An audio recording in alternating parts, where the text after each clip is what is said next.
ॐ सहनावतु सहनौ भुनक्तु सह वीर्यङ्करवावहै तेजस्विनावधीतमस्तु मा विद्विषावहै। ॐ शान्ति शान्ति शान्तिः। विश्वं दर्पणदृश्यमाननगरे तुल्यं निजान्तर्गतम्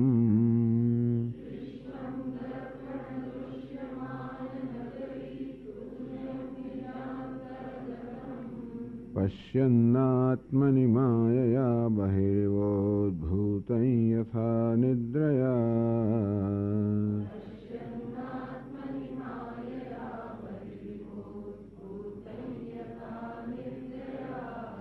यस्साक्षात् कुरुते प्रबोधसमये स्वात्मानमेवाद्वयम्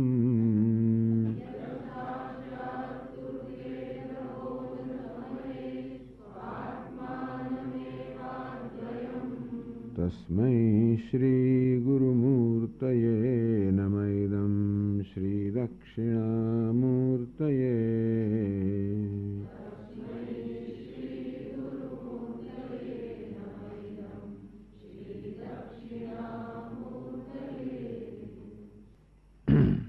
તે એવા એ દક્ષિણામૂર્તિ ભગવાનને નમસ્કાર જે મારા ગુરુને શ્રી ગુરુમૂર્તે એનો પણ એવો જ અર્થ કર્યો। શ્રી અર્થાત બ્રહ્મ વિદ્યા, તો બ્રહ્મ વિદ્યાથી અન્વિત બ્રહ્મ વિદ્યા ધરાવનારા ગુરુ અર્થાત તત્વજ્ઞાનો ઉપદેશ કરનારા એવા ગુરુના રૂપમાં રહેલા એ ભગવાન શિવજીને નમસ્કાર। તો એ ભગવાન કેવા છે? તત્શબ્દ અપેક્ષિતમ યત શબ્દમ વદન। તસ્મૈ એવા એ ભગવાન દક્ષિણામૂર્તિને ભગવાન શિવજી જે દક્ષિણ દિશામાં મુખ કરીને બેઠેલા છે, ભગવાન શિવજી જે મારા ગુરુ રૂપમાં ઉપસ્થિત છે એમને નમસ્કાર। તો એ દક્ષિણામૂર્તિ કોણ છે? વિશ્વસ્ય સત્તા સ્ફુરણયો નિરપેક્ષમ અધિષ્ઠાનમ ય ઈશ્વર। આ જગત જે સત્તા અને સ્ફૂર્તિ ધરાવે છે, આ જગતના પદાર્થો હોવાપણું અને ભાસવાપણું એટલે પ્રગટ થવાપણું, જગતના પદાર્થ પ્રગટ થાય છે ત્યારે આપણા જ્ઞાનના વિષયમાં આ હોવાપણું અને પ્રગટ થવાપણું કે ભાસવાપણું જે ધરાવે છે એમનું પોતાનું નથી, એમણે ઉછેરી લીધેલું છે। ક્યાંથી? ભગવાન દક્ષિણામૂર્તિમાંથી। તો ભગવાન દક્ષિણામૂર્તિ વાસ્તવમાં જગતનું સત્તા અને સ્ફૂર્તિનું અધિષ્ઠાન છે। તો એ ભગવાન દક્ષિણામૂર્તિ પોતે આ સત્તા સ્ફૂર્તિ ક્યાંથી પ્રાપ્ત કરે છે? સ્વયં નિરપેક્ષમ અધિષ્ઠાનમ। એ કહેવા માંગે છે યો નિજાંતર્ગતમ વિશ્વમ આત્મની માયા બહિ ઉદ્ભૂતમેવ પશ્યન્ન। જે દક્ષિણામૂર્તિ આ જીવાત્મા રૂપમાં રહેલા દક્ષિણામૂર્તિ, હવે કહેવામાં આવ્યું કે આ વિશ્વનું સર્જન કરીને જેમણે જે તડકામાં બેઠા છો ને, તમે જગ્યા બદલી શકો છો અને છાંયડામાં આવી, તો સમગ્ર જગત તો પોતાનામાં જ રહેલું છે। પોતાના રહેલું અર્થાત પોતે કોણ છે? સત્તા સ્ફૂર્તિ સ્વરૂપ છે, જે પોતાને જીવાત્મા માને છે। દક્ષિણામૂર્તિ વાસ્તવમાં સત સ્વરૂપ છે, ચિત્ત સ્વરૂપ છે। આ સમગ્ર નામ રૂપાત્મા જગત આ સચ્ચિતમાં અધ્યસ્ત અધ્યારોપિત છે અને તેથી એ રીતે પોતાનામાં રહેલું છે। જેમ આપણે કહી શકીએ કે આ સર્પ રજ્જુમાં રહેલો છે, અર્થાત સર્પ રજ્જુમાં અધ્યારોપિત છે, તેવી રીતે આ સમગ્ર જગત જેનામાં અધ્યારોપિત છે એવા આ સચ્ચિત સ્વરૂપ જે આત્મા છે દક્ષિણામૂર્તિ એ જીવાત્મા છે, પણ જ્ઞાન નથી આ વસ્તુનું। પોતાના સ્વરૂપનું જ્ઞાન ન હોવાના કારણે જે જગત વાસ્તવમાં પોતાનામાં રહેલું છે એ જગતને પોતે બહાર છે એમ માને છે। અચ્છા, પેલી વસ્તુ વાત કરે છે, એકાદ દિવસ થાય બધું ગોઠવાતા અહીંયા પાછું બધી રીતે અહીં ગોઠવાનું, આમાં ગોઠવાનું, બધી જગ્યાએ ગોઠવાનું, અંદર બહાર। તો આ નિજાત્મકમ આ પહેલો શ્લોક છે, સૌથી મહત્વનો છે, એટલા માટે આપણે ફરી પાછા એને જોઈ રહ્યા છીએ બધી રીતે, કારણ કે પછી જે બધી ચર્ચા કરવામાં આવશે એનો આધાર આના પર હશે જ, આ બધા પ્રશ્નો પર, આ ઉત્તર પર. તો નિજાંતર્ગતમ પોતાનામાં રહેલું જગત, અગત્યની વસ્તુ, નિજાંતર્ગતમ વિશ્વમ, આ સમગ્ર વિશ્વ નિજ અર્થાત પોતાનામાં, પોતાના અંતર્ગત છે, પોતાનામાં રહેલું છે. પોતાનું એટલે શું? નિજમિદ અસાધારણમ સ્વપ્રકાશ સદાત્મકમ સર્વોચ્યતે. પોતે એટલે કોણ? હું. અસાધારણમ, મારું અસાધારણ સ્વરૂપ કયું છે, મારું સ્વાભાવિક સ્વરૂપ કયું છે. મારા એક આગંતુક તત્વ છે, બીજું એક સ્વાભાવિક તત્વ છે. સ્વપ્રકાશ સદાત્મકમ, તો મારું સ્વાભાવિક તત્વ સત્સ્વરૂપ, ચિત્ત સ્વરૂપ. સ્વપ્રકાશ એ ચિત્ત સ્વરૂપ અને સત પણ સ્વપ્રકાશ છે. સ્વપ્રકાશ સત્સ્વરૂપ એ જે પોતાનું વાસ્તવિક સ્વરૂપ છે. એમાં અંતર્ગતમ તત્સત્તા પ્રકાશ, અંતર્ગત અંદર બહારની કલ્પના ના કરવી. એટલા માટે કહેવામાં આવ્યું, એટલે દૃષ્ટાંત આપવામાં આવ્યું કે જેવી રીતે સર્પ રજ્જુને અંદર છે એમ કહેવાય, વાસ્તવમાં તો અધ્યારોપિત છે, અંદર બહાર એ વસ્તુ છે નહીં, છતાં પણ એટલે અંદરનો નિજાંત પોતાની અંતર્ગત રહેલું તત્સત્તા પ્રકાશ વ્યાપ્તમ, આ સર્પ રજ્જુની અંદર રહેલો છે, અર્થાત આ સર્પ સર્વ રજ્જુથી વ્યાપ્ત છે. સર્પનું હવાપણું રજ્જુના હવાપણાને કારણે છે, સર્પનું ભાસવાપણું રજ્જુના ભાસવાપણાને કારણે છે. આમ રજ્જુનું હવાપણું ભાસવાપણું સર્પમાં વ્યાપ્ત છે. એ જ કહેવામાં આવે છે કે સર્પ આ રજ્જુમાં અથવા હવાપણામાં ભાસવાપણામાં રહેલો છે. સાપ ક્યાં રહ્યો છે? હવાપણામાં રહેલો છે. ભાસવા દરેક પદાર્થ રહ્યો છે શેમાં? અસ્થિ ભાદી પ્રેમમાં દરેક નામરૂપ તેમાં જ રહેલું છે. અને અંતેથી અસ્થિ ભાદી કે સત્તા અને પ્રકાશ જેનું સ્વરૂપ છે એવા આત્મામાં આ જાણે કે સમગ્ર નામરૂપાત્મક જગત રહેલું છે. તસ્મિન અધ્યસ્તમિદ યાવત, આમ સચ્ચિત સ્વરૂપ જે આત્મા છે એમાં આ નામ રૂપાત્મક આપણે જે વાત કરીએ છીએ, દરેક પદાર્થમાં 5 અંશ છે, નામ રૂપ અસ્થિ ભાતિ અને પ્રિયમ. આ પદાર્થ છે, ભાષે છે, પ્રિય છે, નામ છે, રૂપ છે. તો આ બધામાં અસ્થિ ભાતિ પ્રિય એ સર્વસામાન્ય છે અને પ્રત્યેક નામ રૂપમાં અધ્યારોપિત છે. જગત એટલે નામરૂપ, જગતનો અર્થ વિશ્વ એટલે જે સર્જાયેલું છે તો નામરૂપ જ છે. અસ્થિ ભાતિ પ્રિયનું કોઈ સર્જન નથી, એ તો છે જ. એ જ આ નામ રૂપાત્મક જગત ભાષે છે. તો આત્મા મારું સ્વરૂપ તો અસ્થિ ભાતિ પ્રિય છે, એમાં આ નામ રૂપાત્મક અધ્યારોપિત છે. એટલે હું વાસ્તવિક જ્ઞાન મને હોય તો બહાર પણ કંઈ રહે જ નહીં. કારણ ભાવ એ છે કે હું એનું જો મને વાસ્તવિક જ્ઞાન હોય, આ હુંની વ્યાપકતાનું મને વાસ્તવિક જ્ઞાન હોય તો પછી બહાર પણ કશું રહે જ નહીં. નહીંતર એમ કહેવાય કે આ ઘટમાં એક આકાશ છે, ઘટાકાશ. એ આકાશને જ્યારે પોતાના સ્વરૂપ ભાન ન હોય ત્યારે એમ માને કે આ બીજા બધા ઘટાકાશ પોતાની બહાર રહેલા છે. એ ઘટાકાશને પોતાના વાસ્તવિક સ્વરૂપનું જ્ઞાન જ્યારે થાય ત્યારે ખબર પડે કે આકાશની બહાર તો કંઈ છે જ નહીં.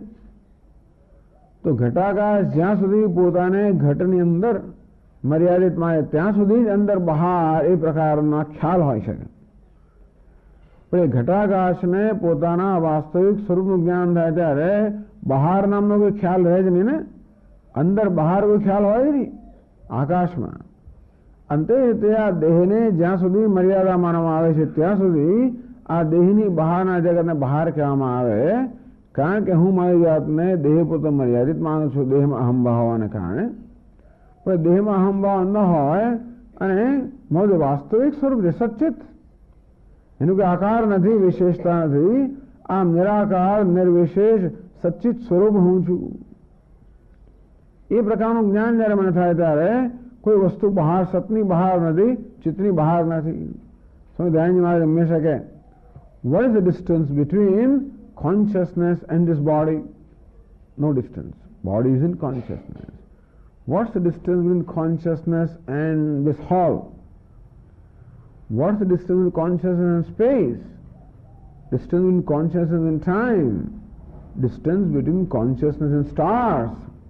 એવી કશી જ વસ્તુ નથી જે કોન્શિયસનેસ અર્થાત ચૈતન્યની મર્યાદાની બહાર હોય. કારણ કે કોઈ વસ્તુ ભાસે છે જ્ઞાનનો વિષય ત્યારે જ બને જ્યારે એ ચૈતન્ય વડે પ્રકાશિત હોય. અને હું ચૈતન્ય સ્વરૂપ છું એ પ્રકારનું જ્યારે મને જ્ઞાન થાય ત્યારે કોષમારી બહાર નથી, અંદર બહાર એ પ્રકારના કહેવાનો ભાવ એ છે કે અંદર બહારના ખ્યાલ છે એ જ વાસ્તવમાં મિથ્યા. આને પણ ચાલુ રાખો, ચાલો કંઈ વાંધો નહીં, એનું ચાલુ રાખો, બહુ ચાલુ રાખો, તો વાંધો નહીં. આવું કેમ થાય છે કે અંદર છે બહાર કેમ? માયા અને અનાદિ અનિર્વાચ્ય સ્વભાસ્ય સ્વાત્મની કલ્પિતયા. આ માયા આવું કામ કરે છે. આત્મની માયા, આત્મની આશ્રિતા માયા. તો આત્મા પર આશ્રિત જે માયા છે, સવારે કહ્યું તે પ્રમાણે આત્માને આશ્રિત છે, આત્માને વિષય બનાવનારી છે. ટૂંકમાં આત્મા એટલે સચ્ચિત હોવાને કારણે માયા છે, પણ એ સચ્ચિત આત્માને જે ઢાંકી દે છે. જેમ વાદ, સૂર્યનું વાદનું અસ્તિત્વ સૂર્યને કારણે છે, પરંતુ સૂર્યને જેમ ઢાંકી દે એવી રીતે આ આત્મામાં આશ્રિત માયા આત્માને ઢાંકી દે, એમાં ભ્રમ ઉત્પન્ન કરે છે. માયાને કારણે વાસ્તવમાં પોતાના સ્વરૂપનું અજ્ઞાન છે એટલું જ નહીં, પરંતુ પોતાના દેહ જેવડો માની લેવામાં આવે છે. અને તેથી અંદર બહાર આ ખ્યાલ જન્મ્યા. તેથી આ જગત જાણે કે પોતાની બહાર હોય એવી જાતનો ભાસ થાય છે, એવો ભ્રમ થાય છે. બહિ સ્વાત્મન પૃથક ઇદંતા આસ્પદતયા. ખરેખર અહમ એક જ પદાર્થ જગતમાં હું. આ હુંનું જો હુંની વ્યાપકતામાં ખબર હોય તો હુંની બહાર કંઈ છે જ નહીં. તો અહમની બહાર કંઈ હોય ને, ઇદમ નામની વસ્તુ નથી. આ તું કે તે નામની કે આ નામની વસ્તુ ક્યારે મારે અન્ય કંઈ છે જ નહીં. જેવી રીતે ઘટાકાશને જ્ઞાન થાય કે હું મહાકાશ છું, ત્યારે પછી કોઈ વસ્તુ ઘટાકાશની બહાર તો રહે જ નહીં. તો ઇદન આનો ખ્યાલ ઉત્પન્ન કરો માયાએ. એક આત્માના બે વિભાગ કરી નાખ્યા, અહમ અને ઇદમ. દ્રષ્ટા અને દ્રશ્ય, વિષય અને વિષય, સબ્જેક્ટ ને ઓબ્જેક્ટ. આ ખ્યાલ ઉત્પન્ન કરનારી જ માયા. જ્યાં વાસ્તવમાં દ્રષ્ટા અને દૃશ્ય નામના કોઈ જાતના એવા તત્વો છે જ નહીં. અને તેથી હું પણ ના કહેવાય. ખરેખર આ હું શબ્દનો પ્રયોગ પણ આ તું ના સંદર્ભમાં જ કરવામાં આવે છે. તેથી ચાલો, એટલે અહમ એટલા માટે કહેવામાં આવે છે કે એકદમ નજીકમાં નજીક છે, એટલા માટે ઇન્ટિમેટ, અત્યંત નજીક છે એ પ્રકારનો ખ્યાલ ઉત્પન્ન કરવા માટે મારી જરાય દૂરી નથી. એ માટે અહમ કે હું શબ્દનો પ્રયોગ કરવામાં આવે. વાસ્તવમાં હું પણ આત્મામાં નથી, પણ આ માયા એટલે જ્ઞાન આત્માને જાણે કે ઉપાધિ પૂરતો મર્યાદિત કરી દે છે, અને ઉપાધિની બહાર જે કાંઈ છે બધામાં ઇદમ આ એ પ્રકારનો ખ્યાલ ઉત્પન્ન કરે છે. આવી માયા જે અનાદિ છે, અર્થાત જેનો કોઈ આદિ નથી, જેનું કોઈ વ્યાખ્યા, જેનું કોઈ લક્ષણ કે કેવી છે કહી ના શકાય. ઉદ્ભૂતમ ઇવ પશ્યન્નાત્મનિ માયા બહિર્વોદ્ભૂતમ યથા નિદ્રયા. इव शब्द है द्रष्टव्य है, विद्वत दृष्टया प्रयुक्त है. इव क्या છે આમ ભાઈ? બહિ ઇવ. તો મહારાજ ઇવ શબ્દનો બહિ ઇવ ઉદ્ભૂતમ, જાણે કે બહાર. હવે જાણે કે ક્યાં છે એ તો વિદ્વત દ્રષ્ટયા, વિદ્વાનો માટે જાણે કે બહાર છે. ન તો પ્રતિનિધિ અભિપ્રાયણ, અજ્ઞાની માણસ તો પ્રતિનિધિ થાય જ કે આ જગત બહાર જ છે. વિદ્વાન જાણે છે કે જાણે કે બહાર ભાષે છે, એટલે બહિ ઇવ ઉદ્ભૂતમ. એટલે કદાચ ને કોઈને એવો ખ્યાલ આવે કે માયાએ ખરેખર જગતને બહાર કર્યું એટલે ઇવ શબ્દ વાપરી નાખ્યો. કદાચ કોઈ એમ માને કે માયા જગતને વાસ્તવિક આત્માની બહાર લઈ જાય છે, એવું નથી. એ જાણે કે બહાર હોય એ પ્રકારનો ખ્યાલ માયા ઉત્પન્ન કરે. માયા કશું સાચું ના કરી શકે. જે નથી એ કરવાનો દેખાવ ઉત્પન્ન કરે, નથી એ કરી ના શકે. માયા પણ વસ્તુના સ્વરૂપમાં કોઈ પરિવર્તન ના કરી શકે. માત્ર જાણે કે પરિવર્તન થયું હોય એવી જાતનો એક ભ્રમ ઉત્પન્ન કરી શકે. એટલે માયા જગતને બહાર ઉત્પન્ન કરતી નથી, પણ જગત જાણે કે બહાર છે એ પ્રકારનો ભ્રમ ઉત્પન્ન કરે. એટલા માટે એવા શબ્દનો પ્રયોગ થયો. વસ્તુગત્યા ઉદ્ભૂતમ પશ્યન ઉત્તમ ભવતી. વાસ્તવમાં જેનો ઉદ્ભવ થયો જ નથી એ જાણે ઉદ્ભવ થયો હોય એ જાતનો એક ભ્રમ માયા ઉત્પન્ન કરે છે, જેની ઉત્પત્તિ થઈ જ નથી, જે છે નહીં પણ જે જાણે સાચું હોય એ પ્રકારનો એક ભ્રમ ઉત્પન્ન કરે છે.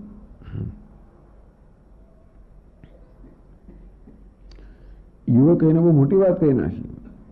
યુવ શબ્દાર્થમ દૃશ્યસ્ય માયામયત્વમ તત્વજ્ઞાન નિવર્તત્વ ઉપાદેતી.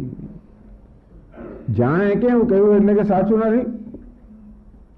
એ જાણે કે એનો અર્થ એ થયો કે આ માયામય છે, અર્થાત માયા ઉત્પન્ન કરેલો આભાસ છે. અને માયા શબ્દના પ્રયોગ દ્વારા એમ કહે છે કે અજ્ઞાન, માયા એટલે અજ્ઞાન, અજ્ઞાન વડે ઉત્પન્ન આભાસ છે. અજ્ઞાન કેમ અજ્ઞાન એવું? કારણ કે જ્ઞાન નિવર્તત્વમ, જ્ઞાન તેનું નિવૃત્તિ થઈ શકે એટલા માટે. આ બહારપણાની નિવૃત્તિ થાય જ્ઞાન વડે. પછી જગતને પણ નિવૃત્તિ થાય કરવી હોય તો મૂળ નિવૃત્તિ શેની કરવાની છે? બહારપણાની નિવૃત્તિ. જ્ઞાની પુરુષ જયારે વ્યવહાર કરતો હોય ત્યારે એને જગતની પ્રતીતિ થાય ખરી, પણ એના મનમાં બહારપણાનો ખ્યાલ ના હોય. હા, પોતાના દેહમાં એક કામ ચલાવ અહમ મમ ભાવને કારણે અંદર બહાર વ્યવહાર બરાબર છે, પ્રતીતિ નદુ પ્રતીતિ, પણ દ્રષ્ટિ વિદ્વત દૃષ્ટ્યા પ્રયુક્ત નદુ પ્રતીતિ અભિપ્રાયણ. વિદ્વાની પ્રતીતિ મને બહાર એવી હોય પરંતુ દ્રષ્ટિમાં બહાર નથી, બહાર પણ નથી. અને એવા એમ કહીને જાણે કે એમ કહીને મિથ્યા છે કહી દીધું. મિથ્યાનો અર્થ એ થયો કે જે જ્ઞાનથી જન્મેલું છે એનો અર્થ એ કે જે જ્ઞાનથી નિવારણ થાય અંતેથી, એટલે કે પ્રબોધ સમયે જ્યારે ઉઠે ત્યારે, પ્રબોધ સમયે જ્યારે જાગે, જ્ઞાન નિદ્રામાંથી જાગે. આચાર્યોપદિષ્ટ મહાવાક્યાદ સાક્ષાત્કાર સમય એને જ્યારે જગાડે, કોણ જગાડે? આચાર્ય. કે જગાડે? મહાવાક્યાર્થ સાક્ષાત્કાર સમય. આચાર્યને કહે ભાઈ તું સંસારી નથી, તું તો બ્રહ્મ છે. નાસિત્વમ સંસારી કિંતુ તત્વમસી. તું સંસાર નથી પરંતુ બ્રહ્મ છે. આમ જગાડે. ના જગે તો ક્યાં કરે, જુદી રીતે કયા કરે. નિદ્રામાં આપણે હોઈએ એટલે ઘણી વાર બોલાવો તો જાગીએ નહીં, એટલે જોઈએ ઢંડો હોય, આ કરે તે કરે, પાણી રેડે, જાત જાતનું કરે. જો જેવી જરૂર હોય એને ઢંડો હોવાથી નથી ઉડતો કે પાણી રેડો, ઠંડુ પાણી રેડો, જગાડવો જ છે એને તો ગમે રીતે. પેલા બોલાવે, પેલા કોમાતાથી બોલાવે, ત્યારે હું પાણીને બોલાવે, પછી જરાક અડકે, હલાવે, ઢંડોળે, પછી પાણી રેડે છે વળે, પણ ટૂંકમાં જગાડે. જાગવું એટલે આ જ્ઞાન થયું કે હું બ્રહ્મ છું. આચાર્યો વરિષ્ઠ મહાવાક્યાર્થ સાક્ષાત્કાર સમય પ્રબોધ હૈ. આ બોધ એટલે જાગવું. આ પ્રબોધ શબ્દ અજ્ઞાન નિદ્રામાં જાગવાનો વપરાય છે. તો રોજની નિદ્રામાં જાગવાનો બોધ શબ્દ વપરાય તો પ્રબોધ કહેવામાં આવ્યો. અનાદિ અજ્ઞાન નિદ્રામાં જાગવાનો પ્રબોધ શબ્દનો પ્રયોગ થયો. એ સમયે પ્રબોધ સમયે તો જાગે ત્યારે શું? જાગીને જોવું તો જગત દિશે શું દિશે છે? સ્વાત્માનમેવાદ્વયમ.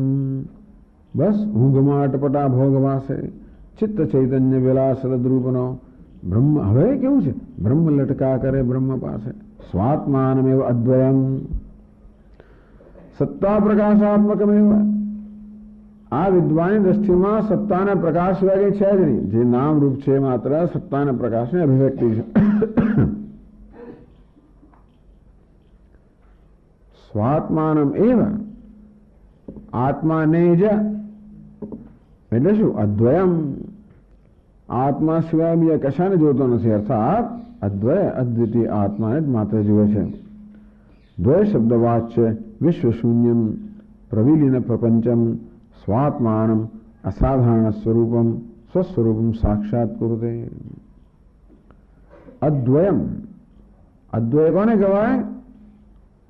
દ્વય શૂન્યમ અદ્વયમ, દ્વય રહિતમ અદ્વયમ. જેમાં દ્વય નથી એનામ અદ્વય. દ્વય એટલે શું? વિશ્વ. તો દ્વય શબ્દ વાચ્ય વિશ્વ. દ્વય કે દ્વૈત કે દૃશ્ય. તો આ વિશ્વ માટે અહીંયા વિશ્વનો નિર્દેશ થયો દ્વય શબ્દથી. અદ્વયમ અર્થાત આ દ્વય શબ્દથી જે નિર્દેશ થાય છે એવા વિશ્વ શૂન્યમ પ્રવિલીન પ્રપંચમ, પ્રપંચનો લય થઈ ગયો એવું સ્વાત્માનમ અસાધારણ સ્વસ્વરૂપમ સાક્ષાત કુરુતે. કેમ? પોતાને જાણતો હતો અત્યાર સુધી, પણ હવે પોતાના અસાધારણ સ્વરૂપને જાણે છે. અત્યાર સુધી જીવ રૂપે જાણતો, હવે પેલું સામાન્ય જ્ઞાન બધાને છે. હું છું, ભાસું છું એવું જ્ઞાન બધાને છે સામાન્ય. અસાધારણ જ્ઞાન કયું? હું અદ્વય છું. અસાધારણ સ્વસ્વરૂપમ સાક્ષાત કુરુતે. અહમ અસ્મિ અદ્વયાનંદ પ્રકાશાત્મા એતિ. હું અદ્વિતીય પ્રકાશાત્મ સ્વરૂપ છું. એ પ્રકારે પોતાને જાણે, જુએ છે, પોતાને જુએ છે. તસ્મૈ શ્રી ગુરુમૂર્તે દક્ષિણા. આવા દક્ષિણામૂર્તિ નમસ્કાર કોને કરે? આ પ્રકારના દક્ષિણામૂર્તિને.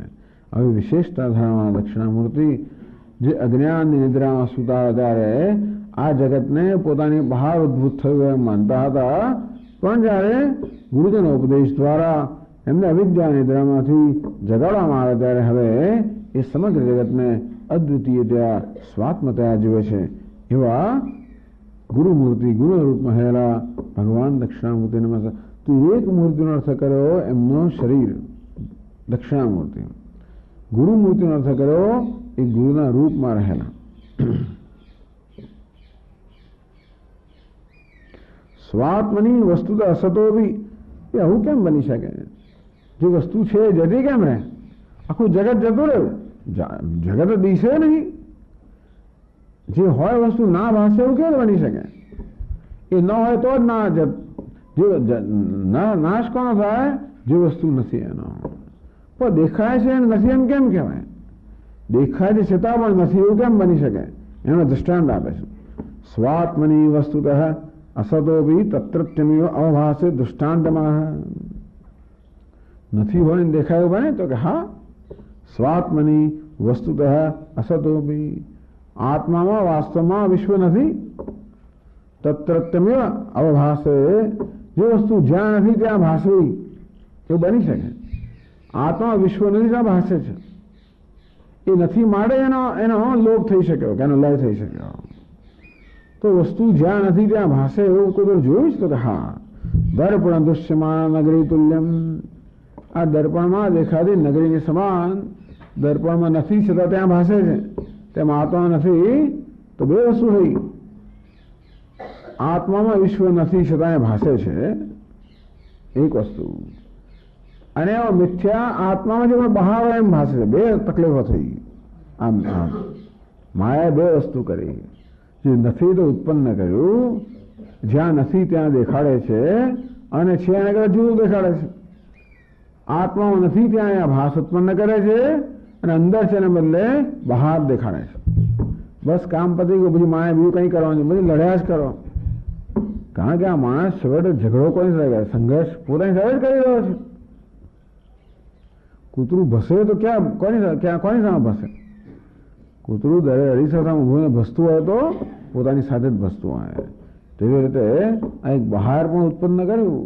કૂતરામાં ખ્યાલ ઉત્પન્ન થતા બહાર છે પેલું બીજું છે, બસ પછી પતી ગયું. તે આ પ્રકારનો ખ્યાલ મારે ઉત્પન્ન કર્યો કે જગત મારી બહાર છે. દર્પણ દૃશ્યમાન નગરી તુલ્યમ વિશ્વ. અને એને આત્મન વિશ્વાકાર પરિણામ શંકા નિરસ્તા. ટૂંકમાં આત્મા વિશ્વ બની નથી ગયો. આત્મા માત્ર વિશ્વરૂપ ભાસી રહ્યો છે. વિશ્વ જે આત્મામાં નથી એ ત્યાં ભાસી રહ્યું છે. એટલે ઘણા લોકો એમ કહે જગત સત્ય છે, એની ચર્ચા આવશે. અને પરિણામી ઉપાદાના કારણે છે એમ કરીને આત્મા વિશ્વ બની ગયો તો એવું નથી. બહી અવિદ્યમાન બહી અવાજ્ય દૃષ્ટાંત વલન. આવું કેમ બને? અંદર જે છે બહાર ભાષે હોય ક્યાં? કેવી રીતે? તો એનું યથા નિદ્રયા. જો જે જ્યાં નથી ત્યાં ભાષે એનું દ્રષ્ટાંત છે દર્પણમાં દેખાતી નગરી. અંદર છે બહાર ભાષે એનું દ્રષ્ટાંત છે સ્વપ્ન. નિદ્રા એટલે સ્વપ્ન અર્થ કરે. યથા નિદ્રયા યથા કશ્ચિત સુપ્ત નિજાંતર્ગતમેવ વાસનામ વિશ્વમ નિદ્રા બહિ વિષયત્વેન ઉદ્ધૂતમ પશ્યન. જેમ કોઈ ઊંઘતો માણસ સ્વપ્ન જોવે ત્યારે એ સ્વપ્નગત વાસ્તવમાં પોતાની અંદર જ છે, પરંતુ એ નિદ્રા દોષને કારણે પોતાની બહાર હોય એ પ્રકારનો ભ્રમ સેવે છે. તેવી રીતે અહીં પણ આ જીવાત્મા અજ્ઞાનરૂપી નિદ્રાને કારણે આ સમગ્ર જગત જે પોતાનામાં છે એ બહાર હોય એ પ્રકારનો ભ્રમ સેવે છે. એવું શા બધી કહો છો? આ સ્વપ્ન શું શા બધી કહો છો? પ્રબોધ સમયે જો જાગ્યા પછી ન દેખાય ને સ્વપ્ન કહેવાય, જાગ્યા પછી રહે ને સ્વપ્ન ના કહેવાય. પેલું સ્વપ્ન જગત છે, સ્વપ્ન કેમ ગયું? જાગીએ ત્યારે જાગીને જોયું તો જગત દિશે બહાર થઈ ગયા. અંતર સમગ્ર વિશ્વમાં બાદ થતો હોય તો એને સ્વપ્ન સાથે સરખાવી શકાય. એટલે કે પ્રબોધ સમય જાગ્રત અવસ્થાના સમયે સ્વાત્માનમેવાદ્વયમ સ્વપ્નોપલબ્ધ પ્રપંચ સાક્ષાત કૃતે. જેમ માણસ જાગે ત્યારે ખબર પડે કે આ સમગ્ર સ્વપ્ન તો હું જ હતો, અર્થાત જાગ્યા પછી પોતાનામાં સ્વપ્નમાં કોઈ ભેદ જોતો નથી. જ્યાં સુધી માણસ સ્વપ્ન જોતો ત્યાં સુધી એ સ્વપ્ન જગત સત્ય હોય અને પોતાની બહાર હોય એ પ્રકારનો ભ્રમ સેવતો હતો. જાગે ત્યારે ખબર પડે કે આ સ્વપ્ન જગત પોતાને જરા ભિન્ન નથી. કદાચ લાગતું તો હજી જાગ્યો નથી, હજી પણ સ્વપ્નમાં કઈ સત્યતા ભાસતી હોય, હજી પણ આપણે બધું અસર કરતું હોય તો નથી થયું, હજી આપણે પૂરા જાગ્યા નથી. પણ જાગવું એટલે આ પ્રકારનું જ્ઞાન થવું કે આ સ્વપ્ન જગત વાસ્તવમાં મારા કરતા જરા પણ ભિન્ન નથી. અંતે રીતે અજ્ઞાની મહાપુરુષ પણ અજ્ઞાન નિદ્રામાં જાગે ત્યારે જુએ કે આ સમગ્ર જાગ્રત વિશ્વ પણ મારા કરતા ભિન્ન નથી. અત્ર વિશ્વમ પશ્યન અદ્વયમાત્માનમ સાક્ષાત કુર્તે. ઠીક છે, એટલે ટૂંકમાં આ બે સાથે થઈ રહ્યું છે. જગતને જુએ પણ છે અને આત્માનો સાક્ષાત્કારમાં કરે છે. એટલે સાક્ષાત્કાર કરવો આત્માનો અને વિશ્વની પ્રતિનિધિ થવી એ બંને સાથે થઈ શકે. વિશ્વમ પશ્યન જુએ છે, સાક્ષાત કૃતે પોતાના આત્માને વાસ્તવે જાણે છે, આમ વિશ્વને આત્માને અભિન્ન જાણે છે, અને છતાં પણ જાણે કે બહાર હોય એ પ્રકારે ઇન્દ્રિયોથી દર્શન કરે છે. આ પ્રકારે શ્લોકને સમજાવવામાં આવ્યો. હવે આ શ્લોક જે વાંચ્યું એની ટીકા એ તો જાણે કે આ ટીકાકારે સ્વતંત્ર કહી. રામતીર્થ નામના એક ટીકાકાર જે છે જેમણે ટીકા લખેલી છે એમણે સ્વતંત્ર રીતે કરી. પણ વાર્તિકકારે જે પ્રકારે સમજાવ્યું છે એના આધારે ટીકા કરવામાં આવી. અસ્ય અર્થ. હવે વાર્તિકકાર કહે છે કે આ શ્લોકનો શું અર્થ છે? અર્થ હવે જોઈ લીધો એટલે હવે સમૂહ સરળ પડશે. ઉદાહરણ મૂળ શ્લોકમ તાત્પર્યત વાર્તિક શ્લોક વ્યાખ્યાતમારભતે. ઉદાહૃતમ મૂળ શ્લોકમ. આ વિશ્વમ દર્પણ દૃશ્યમાન નગરી વડે મૂળ શ્લોક છે એને વાર્તિકના શ્લોકોથી એની વ્યાખ્યા કરવા માટે વાર્તિકકાર કહે છે કે હવે આ શ્લોકનો આ પ્રકારનો અર્થ છે. તો 17 પાના પર 8મા શ્લોકમાં કહ્યું અંતરસ્મિન્ન મે લોકાહ અંતર વિશ્વમિદમ જગત બહિર્વન માયા ભાતિ દર્પણે પ્રતિબિંબિતમ. અંતરસ્મિન ઇમે લોકાહ. આ બધા લોક 14 ભુવન જે છે બધા વાસ્તવમાં અંદર આત્મામાં જ છે. અંતર વિશ્વમિદમ જગત. આ સમગ્ર જગત પણ જે છે વિશ્વ સર્વમ. આ વિશ્વ શબ્દનો અર્થ સર્વ અને જગતનો અર્થ થયો જગત. આ સમગ્ર જગત પણ અંદર છે. નત્ર સંકોચ કારણ ઇત્યર્થ. એટલે એક જ વસ્તુ અંતર અસ્મિન મે લોકા એનો અર્થ કર્યો અંતર વિશ્વમિદમ જગત. આ જે કાંઈ જગતમાં છે બધું અંદર જ છે. એમના કે બ્રહ્મલોક કશું બહાર છે. ટૂંકમાં નત્ર સંકોચ કારણ ના ભાઈ આ પેલું ધામ ભગવાન બહાર છે કે નહીં, બધું ઇમે લોકામાં બધું જ આવી ગયું. એમાં કોઈ સંકોચની જરૂર નથી. જે કાંઈ છે બધું અંદર એટલે આત્મામાં જ છે, આત્મા પર અધ્યારોપિત છે. ટૂંકમાં બધા બ્રહ્મલોક વૈકુંઠ બધા લોકોને અધ્યારોપિત કરતા, અધ્યસ્ત કહી દીધા. અંદર એટલે અધ્યસ્ત.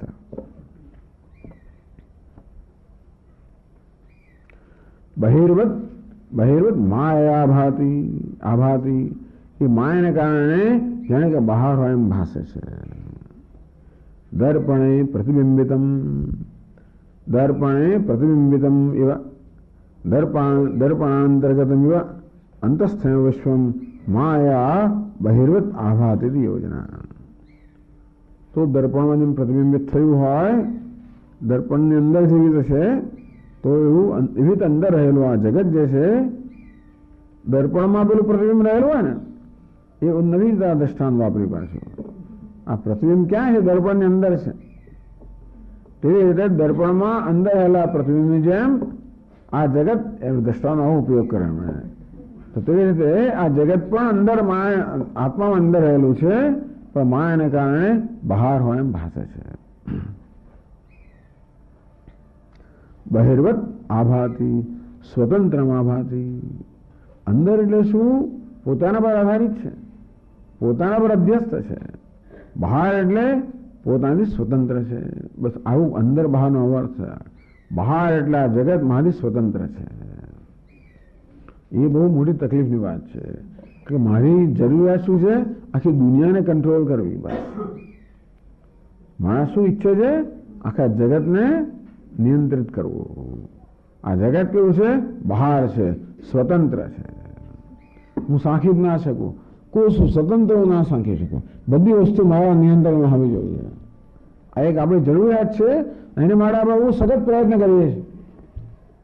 આપણે બને એટલો પ્રયત્ન કરીએ વસ્તુને પોતાના નિયંત્રણમાં કરવાનો. ગમે તે રીતે યેન કેન પ્રકારેણ વસ્તુને પોતાના નિયંત્રણમાં કરવાનો પ્રયત્ન કરવાની જરૂર છે. એમાં કોઈ વાંક નથી, સ્વાભાવિક છે. કારણ કોઈ વસ્તુ મારી સ્વતંત્ર હોય, ભિન્ન હોય, અને તેથી મારી વિરોધી હોય, મને વ્યાવૃત્ત કરનારી હોય, મને એક્સક્લુડ કરનારી હોય, મને દૂર કરનારી હોય, હું એમાં ના હોઉં, એ વસ્તુ હું સ્વીકારી શકતો નથી અંદરથી. એનું કારણ જાણતા નથી, પણ આ વસ્તુ અંદરથી કોઈ સ્વીકારી શકતો નથી. આ બધું આ જે બધો સંઘર્ષ થાય છે દુનિયામાં, એટલા જ માટે કે કોઈ પણ મનુષ્ય, પ્રાણી માત્રમાં કોઈ પણ મનુષ્ય આવું સ્વીકારી ના શકે કે મારા કરતા કોઈ સ્વતંત્ર છે, એટલે કે મારા કરતા ભિન્ન છે. હું એક વસ્તુ છું, આ બીજું છે. એમાં જે છે અને એ જે છે તે હું નથી, હું જે છું તે એ નથી. જેમ ઘટ અને પટ આ બંને સ્વતંત્ર દ્રવ્યો છે. ઘટમાં ઘટપણું છે, પટમાં પટપણું છે. એટલે ઘટમાં પટત્વ નથી, પટમાં ઘટત્વ નથી. આ બધાને શું થાય છે? ભગવાન ઘડાને કે થાય છે કે બીજા નહીં થતું હોય, કશું સારું છે. If the pot had a mind, જો ઘડામાં એવું મન હોત તો બાપુ આ જે બંને વચ્ચે તો જોવા જેવી થઈ ગયો હતો, ઘડાનો વસ્ત્ર વચ્ચે. એવું નથી. પણ આ મનુષ્યને ભગવાને મન આપેલું છે. બસ બધા પ્રશ્નો ઉભા થાય. મને એવા મનુષ્યનામ કારણ બંધ મોક્ષ થશે. આ બંધનનું કારણ આ જ છે. મન એટલે શું? આ પ્રકારના ખ્યાલ, મન નહીં. જો મન ખરેખર બંધનનું કારણ, મોક્ષનું કારણ ના બની શકે. પણ મનના આપણા ખ્યાલ ભ્રમ છે ને, એ બંધનના કારણ છે. એ ભ્રમ નિવૃત્તિ મોક્ષનું કારણ છે. એક વાર આ વસ્તુ મારા મગજ પર સવાર થઈ કે જગત સ્વતંત્ર છે, અર્થાત જગત ભિન્ન છે, અર્થાત જગત અન્યોન્ય અભાવ છે. જગતમાં જે છે એનો અભાવ મારામાં છે, મારામાં છે એનો અભાવ જગતમાં છે, જગતમાં જે છે મારામાં નથી. તેથી હું અધૂરો રહી ગયો. પેલા પાસે જઈને મને નથી, બસ એને આપ્યું મને ના આપ્યું, એની પાસે ને મારી પાસે નથી. એની પાસે આ જ એ વસ્તુ મહત્વની નથી. એની પાસે કશું છે, એક નાનકડી ચોકલેટ પણ છે, મારી પાસે નથી. એનો અર્થ એ થયો કે હું અધૂરો છું. આમ અન્યત્ર કશું પણ આપણને જોવા મળે જે આપણી પાસે ન હોય, તરત આપણે અધૂરપ છે ને એ છતી થાય છે. એ અધૂરપનો ખ્યાલ છતો થયો, અધૂરો છું. એને હું જે નથી સ્વીકારી શકતો એ મારી અધૂરપ. કોઈ જાણતું નથી ક્યાં દુખે છે, પણ એટલે પેલાની ચોકલેટ કેમ લઈ લઉં? એની પાછળનો હેતુ શું છે? જેથી એ ચોકલેટ મારી પાસે ન હોવાને કારણે જે અધૂરપ મને ચાલે છે એ અધૂરપમાંથી મુક્ત થવું. આમ બધા કાન પકડવાનો પ્રયત્ન કરે બિચારાઓ, એ જ અધૂરપમાં મુક્ત થશે. પેલા ત્યાં છે હું એ લઈ લઉં અધૂરપમાં, કારણ કે હું એમ માનું છું કે ચોકલેટ ત્યાં છે માટે હું અધૂરો છું. અધૂરાપણાનું કારણ નથી જોતા, પણ આ પ્રકારે અંતેથી ત્યાં હોય ને અહીં બનાવવું, અહીં હોય ને ત્યાં મોકલું, બધા જ જાતની દિવસ રાત, જન્મ જન્મ, અને કોઈ દાડો પત્તો જ ના લાગે કે આ તો માએ એવું જ ઊભું કર્યું છે ને ભ્રમ, કોઈ છૂટો થાય જ ને એમાંથી. અને તકલીફ એવી છે કે ચોકલેટ મારી પાસે આવે ને દરેક ક્ષણ એમ લાગે છે કે આમ બરાબર પૂર્ણ થયો, અધૂરપ જતી રહી એવું લાગે મને છે. એ ખરો ભ્રમ, એ ખરી, એ માયા ખરી છે. એ ચોકલેટ મારી પાસે આવવાથી મને એમ લાગે કે હવે અધૂરપ ગઈ, એમ કરીને હવે પેલું પેન મારી પાસે પેલું નથી. અનંત પદાર્થો છે અંદરથી આ રીતે એ ત્યાં છે માટે અધૂરપનો ભ્રમ તો ઉત્પન્ન થયો, પણ અહીં આવવાથી અધૂરપ ગઈ એવો પણ એક ભ્રમ ઉત્પન્ન થાય છે. એને કારણે વસ્તુઓને મારી કરવી જ પડે તો જ હું અધૂરપમાંથી મુક્ત થવું. આમાં ક્યાં કોઈને પત્તો લાગવાનો છે? કોઈ ભલા આખી દુનિયાનો પત્તો લાગ્યો નથી. વેદાંત સિવાય કોઈનો પત્તો લાગ્યો જ નથી.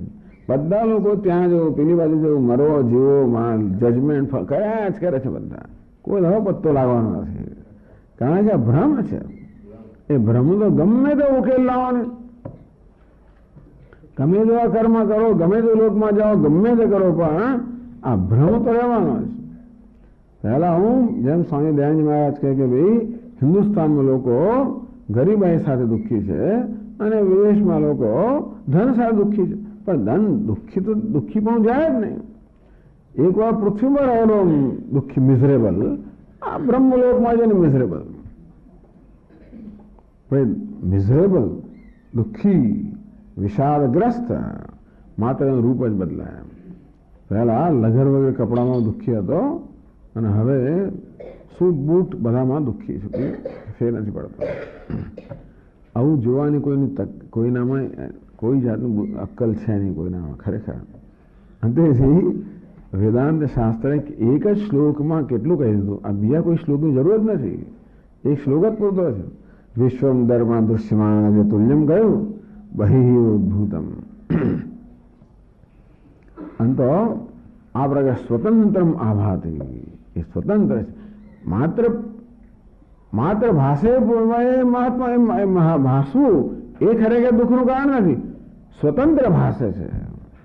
આમ દર્પણમાં આપણું પ્રતિબિંબ જોઈએ અને ભાષે છે, કઈ દુઃખનું કારણ નથી, સ્વતંત્ર ભાષે છે. અંતેથી હું એમાં નથી, એના કારણે મારો બહિષ્કાર થયો. બહિષ્કાર થયો આપણે એટલે જગત મારો બહિષ્કાર કરે છે, કારણ કે જગતમાં હું નથી. બસ માયા તો ઊંઘી જાય, પછી એને કશું કરવાની જરૂર, આટલું પૂરું થયું પૂરતું છે, એને કશું કરવાની જરૂર નથી. આટલું કામ કરીને એ તો ખેલ જોયા જ કરે. અને આ વિચારો પેલા જેવી રીતે પેલા આંખે પાટા બાંધીને આપણે ખેલ જોયા કરીએ ને, લાકડી હાથમાં આપો, ભર્યું છે પેલા ઘડાની અંદર ચોકલેટ તો ભરી જાય, પેલો ક્યાંનો ક્યાં બિચારો હવાની અંદર માર્યા જ કરે છે, ખેલ જોયા જ કરો.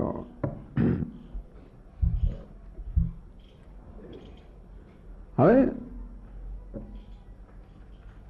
આ તો એવું છે કે સ્વપ્નનું જગત તો બરોબર છે, આપણે જાગીએ ત્યારે બાદ થઈ ગયો, પણ આનો બાદ કેમ થાય? તો આ જાગ્રત જગતનો બાદ ક્યારે થાય? એ પણ સ્વપ્ન જેવું હોય ત્યારે. મિથ્યાનો જ બાદ થઈ શકે. સ્વપ્ન મિથ્યા છે આપણે જાણીએ છીએ, કારણ કે જાગીએ ત્યારે બાદ થઈ જાય છે, તો જાગ્રત જગામાં મિથ્યા સિદ્ધ કરવું પડે, તો તમે જાગી શકો છો, જાગી ના શકાય. સ્વપ્ન જાગરવસ્થયો સામ્યમ. સ્વપ્ને સ્વાંતર્ગતમ વિશ્વમ યથા પૃથક અપેક્ષતે તથૈવ જાગ્રત કાલે બી પ્રપંચોયમ વિવિચ્યતા.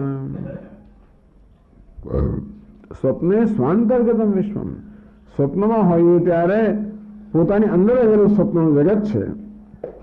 યથા પૃથક અપેક્ષતે. પણ સ્વપ્નમાં છે ત્યાં સુધી ભલે સ્વપ્નનું જગત પોતાના રહ્યું છતાં પણ સ્વપ્નમાં છે ત્યારે પોતાની બહાર એમ જે રીતે માને છે, જુએ છે.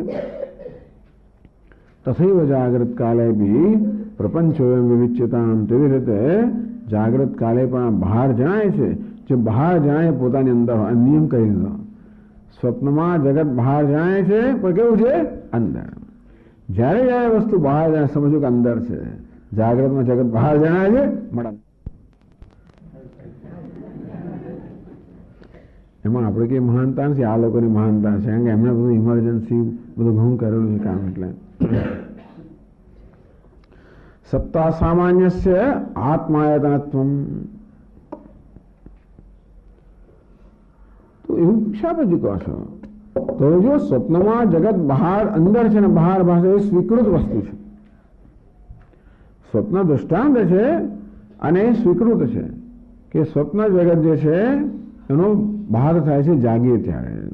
અને જાગૃત દરેક મનુષ્યને ખબર છે કે આ સ્વપ્નનું જગત અંતર્ગત હતું અને સ્વપ્નમાં બહાર ભાસતું હતું. એટલે સ્વપ્નનો બોધ આપણે લઈને જોઈએ કે જાગ્રતમાં અને સ્વપ્નમાં સામાન્ય છે કે નહીં, સાદૃશ્ય છે કે નહીં. સ્વપ્ને સ્વસત્તૈવાર્થાનામ સત્તાનાન્યેત નિશ્ચિતા. સ્વપ્ને અર્થાનામ સ્વસત્તા, અર્થાનામ સત્તા સ્વસત્તા એવ. સ્વપ્નમાં જે પદાર્થો છે એનું હોવાપણું ક્યાં? સ્વપ્નમાં જે પદાર્થો છે એ પોતાનું અસ્તિત્વ ક્યાંથી પ્રાપ્ત કરે છે? આ મારામાંથી. હું સ્વપ્નનો દ્રષ્ટા છું તો સ્વપ્નના પદાર્થો પોતાનું હોવાપણું ક્યાંથી પ્રાપ્ત કરે? મારામાંથી. ન અન્યાય નિશ્ચિત. આ તો નિશ્ચય છે. હું જાગું ત્યારે સ્વપ્નના બધા પદાર્થો મારી સત્તામાં લીન થઈ ગયા. એ પરથી નક્કી જ છે કે સ્વપ્નના પદાર્થોમાં હવાપણું જે હતું એટલે સત્તા, એટલે હવાપણું વાસ્તવમાં આત્માની સત્તાને કારણે, મારી સત્તાને કારણે, મારા હવાપણાને કારણે એ સ્વપ્નના બધા જગતના, સ્વપ્ન જગતના બધા પદાર્થોને હું સત્તા પ્રદાન કરું છું, હું હવાપણું પ્રદાન કરું, હું છું માટે એ છે.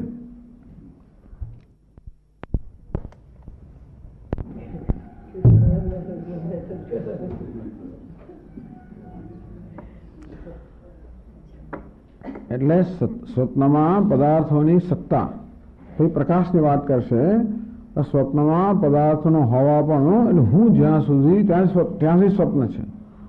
હું છું માટે સ્વપ્ન છે, હું છું ત્યાં સુધી સ્વપ્ન છે. હું નથી ત્યારે સ્વપ્ન નથી, હું જાગ્યો ત્યારે સ્વપ્ન નથી, હું છું ત્યારે પણ સ્વપ્ન નથી. એના માટે આ નક્કી જ છે કે સ્વપ્નનું હોવાપણું મારે કારણે છે. એટલે સ્વપ્નના પદાર્થોની સત્તા અર્થાત હોવાપણું એ હુંને કારણે છે. એ જ નિશ્ચિત, એમાં કોઈ વિવાદ નથી. એટલે સ્વપ્ન જે છે એ સર્વસંમત દ્રષ્ટાંત છે. કો જાગ્રત વિશેષોસ્તિ. તો તમે જ મને કહો હવે કે જાગવામાં અને સ્વપ્ન શું ફેર છે? જળાનામ આશુનાશીનામ. તો જેવી રીતે જાગ્રતના પદાર્થ અને સ્વપ્નમાં ફેર શું છે? નાનો મોટો ફેર. આશુનાશીનામ. આ સ્વપ્નના પદાર્થો જેવી રીતે ક્ષણભંગુર છે તેવી રીતે જાગ્રતના પદાર્થમાં ક્ષણભંગુર જ છે. કદાચ ટાઈમ સ્કેલ જુદા હોય પરંતુ આ સ્વપ્નના પદાર્થો જેમ જન્મે છે નષ્ટ થઈ જાય તે રીતે જાગ્રતના પદાર્થો પણ એવા આશુ વિનાશી અર્થાત ક્ષણભંગુર છે, તત્ક્ષણાશ થનાર છે. એટલે દુષ્ટ નષ્ટ. આ જોઈએ ને આપણે નષ્ટ થઈ જનારા પદાર્થો એ દ્રષ્ટિએ સ્વપ્નના પદાર્થો અને જાગ્રતના પદાર્થોમાં ભેદ નથી. સ્વપ્નના પદાર્થો કેવા છે? આશુ વિનાશી અર્થાત ક્ષણભંગુર. જાગ્રતના પદાર્થો કેવા છે? એ પણ ક્ષણભંગુર. તેથી સ્વસત્તા રહિત જડત્વાદ. જડાનામ. જડ કોને કહેવાય? જેને પોતાની સત્તા નથી અને જે પોતે પ્રકાશ બંને રીતે. અને તેથી આ સ્વપ્ન પદાર્થોની જેવા જ ટૂંકમાં જાગ્રતના પદાર્થો સ્વપ્નના પદાર્થો જેવા જ છે. જાગ્રતના પદાર્થો પણ જળ છે, પોતાની સત્તા વગરના છે. એટલે કે જ્યાં સુધી હું છું ત્યાં સુધી આ જાગ્રત પદાર્થો પણ છે. હું છું માટે જગત છે અને હું જાગતો ત્યાં જગત છે. અર્થાત જગતને હું સત્તા પ્રદાન કરનાર છું. એ રીતે સ્વપ્નના પદાર્થો અને જાગ્રતના પદાર્થોમાં કોઈ તાત્વિક ભેદ નથી. તેથી આ જાગ્રતના પદાર્થોની સત્તા કોને કારણે છે? આત્માની સત્તાને કારણે. તે રીતે 11મા શ્લોકમાં કહ્યું સ્વપ્ન પ્રકાશો ભાવાનામ સ્વપ્રકાશાન નહીં તરહ.